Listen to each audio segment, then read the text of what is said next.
Good evening, my local drones. This is Bio Gundam, and I am back for another review. So today, we'll be reviewing the masterpiece Black Bullet, aka the Lolicon Pedo Show, with scary monsters. So my first impressions when getting into the series is like, okay, so Black Bullet, we've got monsters, we've got people trapped in a walled-off city. Does any of these things ring a bell? No? Okay. We've got a teenager fighting giant monsters, and, society's apparently on the brink of extinction. Totally have not heard this before. So, let's move on to story. In the year 2021, the human race has nearly been pushed to the breaking point by the never-ending threat of the Gastraea virus, which has nearly wiped out humanity in only the last few years. All hope is not lost, as humanity has managed to gather up into a walled city, and in these walled cities are powerful warriors called promoters, who are trained to fight the Gastraea, with the mission that one day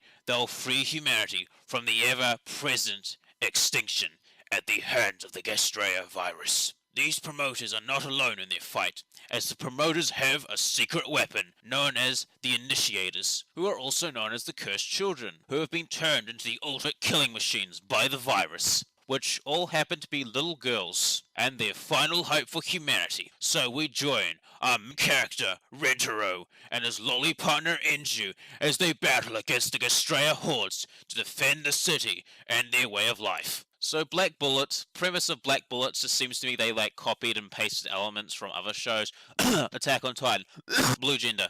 Basically, there is a virus that turns people into monsters, and what's left of humanity is in walled-off cities. So one problem I had with the show right off the bat, the world the story takes place in, it paints this epic picture of where humanity is close to extinction, and every day is a fight for survival. There's a virus that turns people into monsters that are apparently beyond human imagination, because it seems that giant moths and spiders are apparently beyond human imagination, that kill people. Humanity's only hope is the brave warriors that fight these monsters every day. Which sounds epic as fuck, and when it comes to the action, Black Bullet definitely provides it in a decent way, and if you're an action fan, you will not be disappointed. But the big problem is that while watching the show, I never saw any actual survival going on, despite how the monsters are apparently this huge danger to humanity and have killed off most of the human population. Everything in this world seems to be like our world, except for a virus that turns people into monsters. What's left of the human race is now living off in walled-off cities, going about life like nothing ever changed. There are even normal schools people do their slice of life bullshit at, and even shops that are open, because that's what we need in our post-apocalyptic story. High schools and shops, because fuck survival, fuck grittiness, just replace it with, nothing ever happened, because who gives a fuck about the giant monsters anyway? Also, the tone of the show seems to swing back and forth from dark and edgy to school life to fan service of little girls.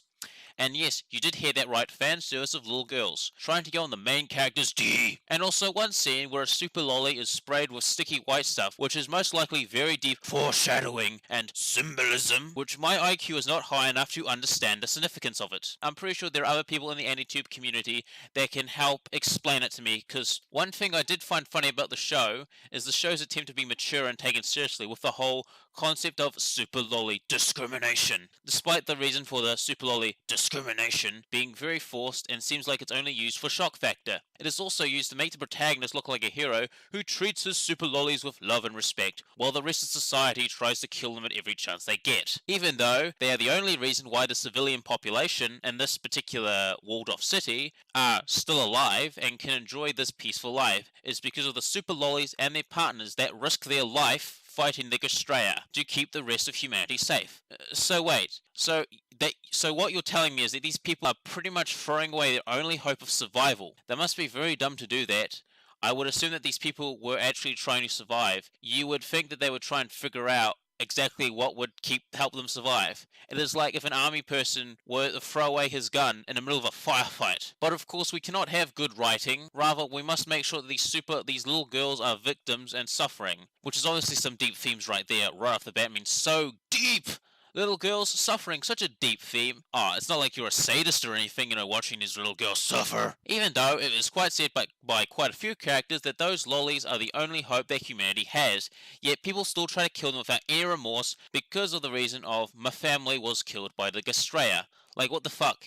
It's like if one of my family members was killed by a shark and I decide to hunt down and kill every shark I see because my family member was killed by a shark. It's pretty much the same path of logic. Now, if you're wondering about an actual storyline and whatnot, it's pretty generic and unoriginal. It basically boils down to shit happened and main character has to fix it. And there is some sort of conspiracy involving the family of Kasara Tendo, one of the side characters, that you don't give a fuck about because it finishes in the most anticlimactic way possible and leads to the most cringe-worthy dialogue I've seen in years, which I do not want to spoil because honestly the cringe is worth the watch itself. Now, even if I find the episodic missions fun and cool, it still doesn't take away from the fact that the pacing of this series felt so fast that the anime studio was doing speed while making this production, and it made the series' plot progression feel so unnatural and rushed as fuck, or the fact that it's so bogged down by light novel bullshit that it's really hard to take it seriously, and it makes it fail in almost every single aspect of what it's trying to be. In fact, it seems like even the writer of the series has given up because there hasn't been a new novel in quite a while as of this review is being made. So, let's move on to characters.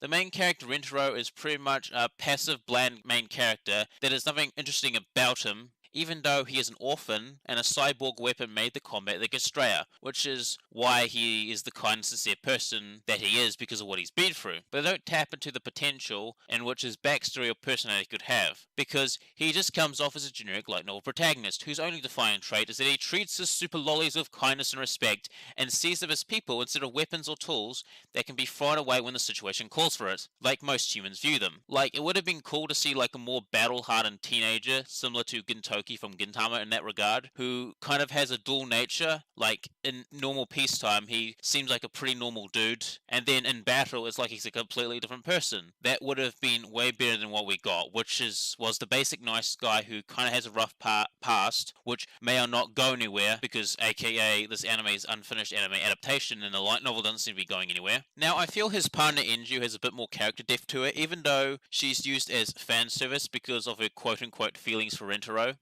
But I feel it's more justified from her standpoint as a character because she is a cursed child.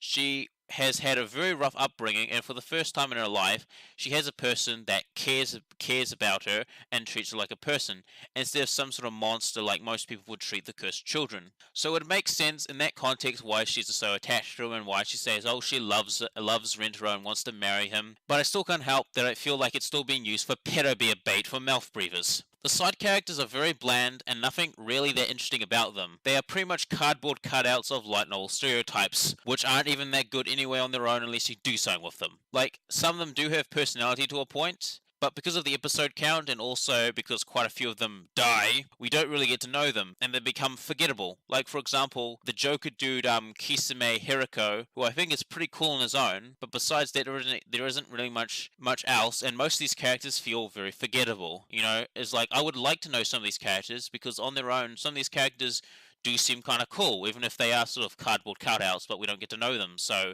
forgettable. Now, let's move on to art. Now, for the most part, the animation was fine, but this show has has very bad CGI animated scenes. Like, not even Gonzo could do CGI that bad. The backgrounds look pretty cool, and does a very good job at capturing the space that the series takes place in. Like, there's just scenes where it's just like giant pan screenshots of the city, and it looks very pretty, and it's very shiny and colorful. And, I totally recommend you should watch this in HD, because there are some very good animated scenes that look very nice. The character designs were okay, because there's quite a few characters that I thought looked pretty cool. Like the gangster-looking dude with the big giant sword, or the dude who was the anime Joker, which I thought was really cool, because I think the Joker is one of the best superhero villains in history, but I digress. Now, when it comes to sound, I feel that the OST for this is very forgettable. Its OP also rips off Attack on Titan's OP for some reason, and I don't really like the ending music as well, because it's just boring and I don't like for it. OST was done by Shiro Sagusu, I think that's how you pronounce his name, I don't know, who's worked on the Attack on Titan, Berserk Golden Age movies, and Bleach.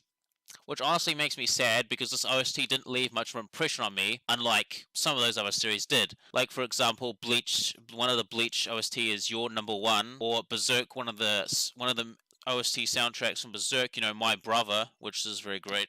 So, bottom line is, I don't really like the music in this series. They do a very good job at capturing the personality of the characters, even if their personalities are bare bone as fuck. Now, when it comes to enjoyment, the only thing I enjoyed about it was the lolly discrimination thing. This is like racism towards lollies. It's just like, which I found pretty funny at times. I'm like, oh, this is like racism towards lollies. I never thought that could happen, but it did, despite the fact that the reason for it was very superficial and forced. So overall, if you're a lolicon or some sort of pedo, then this will be the anime for you.